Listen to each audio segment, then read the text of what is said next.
बुद्धि के चौथे आयाम को चित्त कहते हैं। हम कहते हैं अगर आप चित्त को स्पर्श कर लें तो ईश्वर आपके गुलाम बन जाएंगे, क्योंकि अगर आपकी बुद्धि असीमित है तो सब कुछ आपकी पहुंच में होगा।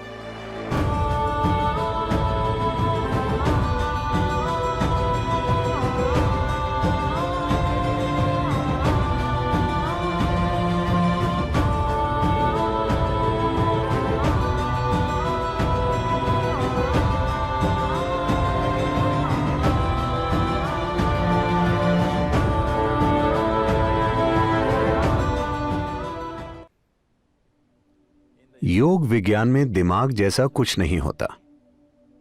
दिमाग सिर्फ शरीर है। जैसे दिल है, जैसे जिगर है, वैसे ही दिमाग है। यह भी बस शरीर है। मुझे लगता है कि दिमाग को बहुत ज्यादा बढ़ा चढ़ाकर इसलिए प्रस्तुत किया जा रहा है क्योंकि जैसा कि मैंने सुबह भी कहा था, हमारी शिक्षा प्रणालियां पूरी तरह से तर्क पर आधारित हो गई हैं। हमें लगता है कि तर्क ही सब कुछ है। तो योग विज्ञान के अनुसार मन के 16 हिस्से हैं और ये 16 हिस्से 4 श्रेणियों में आते हैं। पहली है बुद्धि। बुद्धि मतलब तर्क। मैं आपसे पूछता हूं, आपको बुद्धि तेज चाहिए या मंद? आप सब चुनिए, मैं आपको आशीर्वाद देने वाला हूं। आपको तेज चाहिए। तो बुद्धि एक चाकू की तरह है। चाकू का इस्तेमाल चीजों के 2 टुकड़े करने के लिए होता है। यही बुद्धि की प्रकृति है। आप जो भी देंगे वो उसके 2 टुकड़े करेगी। पूरा आधुनिक विज्ञान मनुष्य की बुद्धि से पैदा हुआ है, इसीलिए सारा काम चीर-फाड़ से होता है। अगर आप एक वैज्ञानिक को फूल देंगे तो वो इसके टुकड़े करके देखेंगे। अगर आप इसके टुकड़े करके देखेंगे तो आपको फूल के बारे में कई जानकारियां जरूर मिल जाएंगी, पर आपको उसके बाद फूल नहीं मिलेगा। अगर अब आपको कुछ वाकई जानना है, मान लीजिए आपको आपकी मां के बारे में जानना है, कृपया उनके टुकड़े मत करना। ये ऐसे काम नहीं करता, क्योंकि जो चीज आप चीर-फाड़ से जान सकते हैं वो जीवन का भौतिक पहलू है। आप जीवन को चीर-फाड़ से नहीं जान सकते। सिर्फ भौतिक चीजों की चीर-फाड़ की जा सकती है। पर अब हम हर चीज जानने के लिए तर्क का इस्तेमाल करते हैं, तो हम 2 टुकड़े करने की कोशिश करते हैं। हम दुनिया को एक करने की, समानता और आत्मज्ञान की बात करते हैं और सब कुछ तर्क से करना चाहते हैं। यह ऐसा है जैसे चाकू का सिलाई के लिए इस्तेमाल करना। अगर आप चाकू से कुछ सिलेंगे तो आप उसके टुकड़े कर देंगे। तो हम ये देख रहे हैं कि हम किसी चीज के बारे में जितना ज्यादा ज्ञान इकट्ठा करते हैं, गलतफहमी और सत्य से दूरी उतनी बढ़ती जाती है। इसीलिए नहीं कि जानकारी बुरी है, पर इसीलिए क्योंकि हम चाकू से सिलने की कोशिश कर रहे हैं। तो तर्क एक चाकू की तरह है। इसे तेज होना चाहिए। यह जीवित रहने का औजार है। अगर आप में चीजों में फर्क करने का तर्क नहीं होता तो आप इस धरती पर जिंदा नहीं रह पाते। यह बहुत ही जरूरी है। लेकिन यह सिर्फ आपको जिंदा रख सकता है, पर यह तब तक काम नहीं कर सकता जब तक कुछ मात्रा में याददाश्त ना हो। अगर आपकी सारी याददाश्त मिटा दी जाए तो इससे फर्क नहीं पड़ता कि आपका भौतिक स्तर कितना है। अगर आपकी सारी याददाश्त चली जाए तो आप अचानक मूर्ख लगने लगेंगे। आप शायद तब भी बुद्धिमान हो, पर आप मूर्ख लगने लगेंगे। भारत में यह हमेशा होता है। लोग ग्रामीण और शहरी बच्चों को साथ बिठाकर उनका टेस्ट लेते हैं, सिर्फ इसलिए कि शहरी बच्चे के पास ज्यादा जानकारी है तो वो स्मार्ट लगता है। गांव का बच्चा मूर्ख लगता है, लेकिन आप उन्हें वास्तविक स्थिति में रखें तो आप देखेंगे कि वो ज्यादा स्मार्ट निकलेंगे, क्योंकि उनकी बुद्धि पूरी तरह से सक्रिय है। तो तर्क तभी समझदार लगता है जब आप उसे बहुत सी जानकारी का सहारा देते हैं। इसीलिए इंफॉर्मेशन टेक्नोलॉजी का इतना महत्व है और हर कोई जानकारी को लेकर पागल हो रहा है। वो केवल वक्त बर्बाद करने के लिए फोन में नहीं देखते रहते। उसकी वजह है कि सिर्फ उन्हीं छोटी छोटी जानकारियों के सहारे ही वो अपने समाज में, दोस्तों के बीच स्मार्ट नजर आते हैं। सिर्फ जानकारी होने पर ही वो स्मार्ट नजर आते हैं, उसके बिना वो कुछ स्मार्ट नहीं कर सकते। मैं आपको एक उदाहरण देता हूं। हमारे यहाँ 2 तरह के स्कूल हैं। एक स्कूल आधुनिक है और वहां 30% बच्चे अमेरिका से भारत पढ़ने आते हैं, और दूसरा स्कूल पूरी तरह से पारंपरिक है। वहां हम उनको योग, शास्त्रीय नृत्य, शास्त्रीय संगीत, कलरीपायट्टू, जिससे सभी मार्शल आर्ट्स पैदा हुए हैं, संस्कृत और अंग्रेजी भाषाएं सिखाते हैं। उनको किसी तरह का शैक्षिक ज्ञान नहीं दिया जाता। ये कुछ साल पहले की बात है। सारे छोटे बच्चे हाथ धोने के लिए भागे।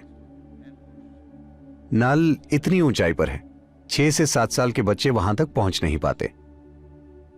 तो आधुनिक स्कूल के सारे बच्चे वहां जाकर बहुत सभ्यता से खड़े होकर इंतजार कर रहे थे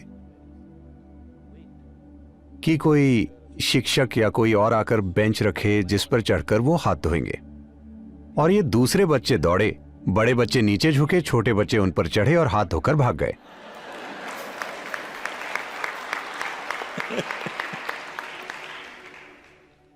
तो आजकल तर्क को बहुत ज्यादा महत्व दिया जाता है और बुद्धि के दूसरे आयामों को बिल्कुल विकसित नहीं किया जाता। तो मन के अगले आयाम को अहंकार कहते हैं, जिसे हमने पूरी तरह से नजरअंदाज कर दिया है। कई लोग अहंकार को ईगो समझते हैं, लेकिन ऐसा नहीं है। अहंकार मतलब पहचान। आपकी पहचान किस आधार पर बनी है?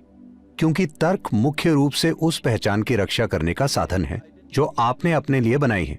अगर मैं कहता हूं कि मैं भारतीय हूं, तो अचानक मेरा तर्क मुझ में वैसे विचार पैदा करेगा। मुझ में इसके लिए जीने और मरने की इच्छा होगी। अगर आप बस एक कपड़े का टुकड़ा लोगों को दिखाएं, मेरा मतलब झंडा, तो लोगों की आंखों में आंसू आ जाएंगे। यह सिर्फ एक पहचान है। अगर वो कहीं और रह रहे होते और आप वहां का झंडा दिखाते, तब भी यही होता, सिर्फ इसलिए क्योंकि आपने इसके या उसके आधार पर अपनी पहचान बनाई है। तो तर्क एक साधन है जो आपकी पहचान की रक्षा करता है।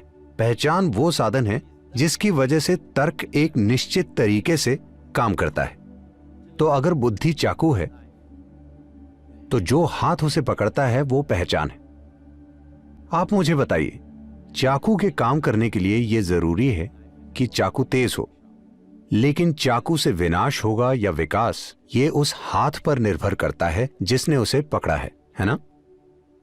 लेकिन आजकल हमारे समाज में, हमारी दुनिया में हाथ के विकास के लिए कुछ भी नहीं किया जा रहा। हम अपनी छोटी से छोटी पहचानें बनाते जा रहे हैं। इससे हर हाल में अशांति ही होगी, मनुष्य के भीतर भी और बाहर की दुनिया में भी। कोई और रास्ता नहीं है। प्राचीन काल से ही पूर्वी संस्कृतियों में हमेशा ब्रह्मांडीय पहचान की शिक्षा दी जाती है। अहम ब्रह्मास्मि। 12 साल की उम्र में आपको यह पता होना चाहिए, अहम ब्रह्मास्मि, इसका अर्थ है मैं ब्रह्मांड हूं। असीम के आधार पर पहचान बनने से पहले शिक्षा बिल्कुल नहीं दी जानी चाहिए। सिर्फ पहचान स्थापित होने के बाद ही शिक्षा होनी चाहिए, क्योंकि सही तरह की पहचान के बिना शिक्षा विनाशकारी हो जाती है। क्योंकि आपके पास एक सीमित पहचान है। हम चाहे जो कुछ भी कहें, लेकिन मूल रूप से सारे अपराध, सारे बुरे और भयंकर काम जो हम करते हैं, वो सीमित पहचान की वजह से ही हैं, है ना? ये मेरा तरीका है, वो आपका तरीका है। ये मेरा देश है, वो आपका देश है। ये मेरा धर्म है, वो आपका। ऐसा ही होता है। पहचान का विकास किए बिना ही हम चाकू को तेज बना रहे हैं। हमारा हाथ अस्थिर है, पर हम चाकू को तेज बना रहे हैं और याददाश्त से उसे शक्तिशाली बना रहे हैं। तो मन के अगले आयाम को मनस कहते हैं। ये याददाश्त का संग्रह है। यहां याददाश्त के 8 आयाम हैं। इसमें पंच तत्वों की याददाश्त, परमाणु के स्तर पर याददाश्त, विकास संबंधी याददाश्त, कर्मों की याददाश्त, सचेतन की याददाश्त, अचेतन की याददाश्त, स्पष्ट याददाश्त, अस्पष्ट याददाश्त, ऐसी ही याददाश्त की कई सारी अवस्थाएं हैं। जैसे हमने पहले ही चर्चा की थी, इस शरीर में हर उस चीज की याददाश्त है जो इस ग्रह पर हुई है।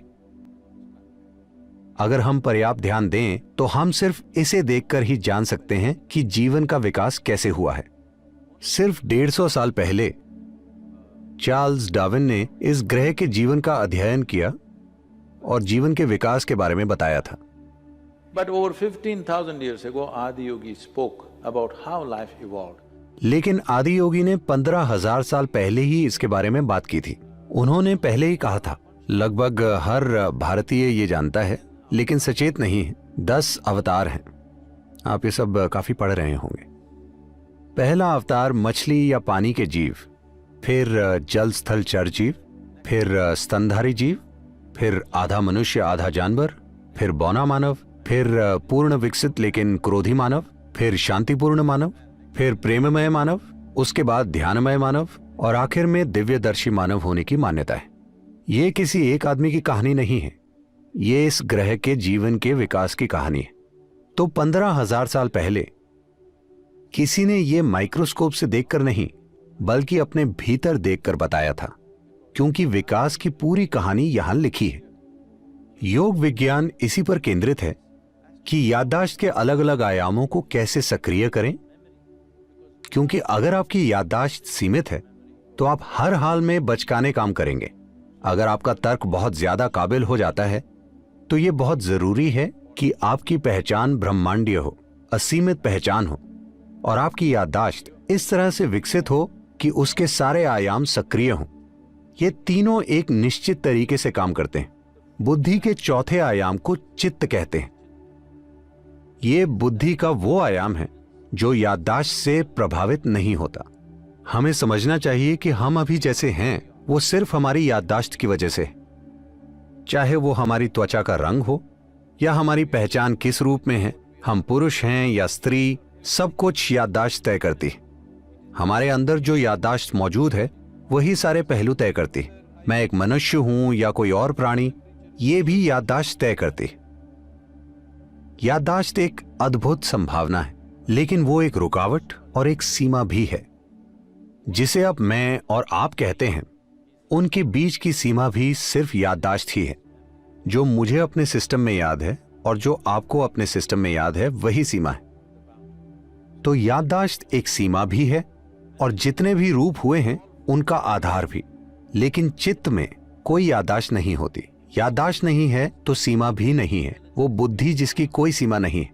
योग संस्कृति में इसे शरारती तरीके से व्यक्त किया गया है। हम कहते हैं अगर आप चित्त को स्पर्श कर लें तो ईश्वर आपके गुलाम बन जाएंगे, क्योंकि अगर आपकी बुद्धि असीमित है तो सब कुछ आपकी पहुंच में होगा। ये बहुत महत्वपूर्ण है, क्योंकि आपको समझना चाहिए कि ऐसा पहली बार हुआ है। पहली बार हमारी जीवित रहने की प्रक्रिया इतने बेहतरीन तरीके से व्यवस्थित है। पहली बार मनुष्यों के पास इतना समय है कि वो चीजों पर ध्यान दे सकें, वरना भोजन का प्रबंध करने में ही 24 घंटे लग जाया करते थे। संपन्न समाजों में हम फिर से वही पुरानी चीजें कर रहे हैं। जैसे कि आपने बताया, मोंटाना में किसी को 3 काम करने पड़ते हैं। जब यहाँ इतनी सारी जमीन है तो आपको भोजन के लिए काम पर जाने की क्या जरूरत है, क्योंकि आपको भोजन वॉलमार्ट से खरीदना है।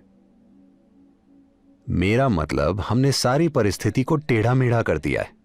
लेकिन पहली बार जीवन चलाने की प्रक्रिया इतने अच्छे से व्यवस्थित है कि अब मानवता का वक्त आ गया है। अब वक्त आ गया है कि मनुष्य जीवन के गहरे आयामों को खोजें।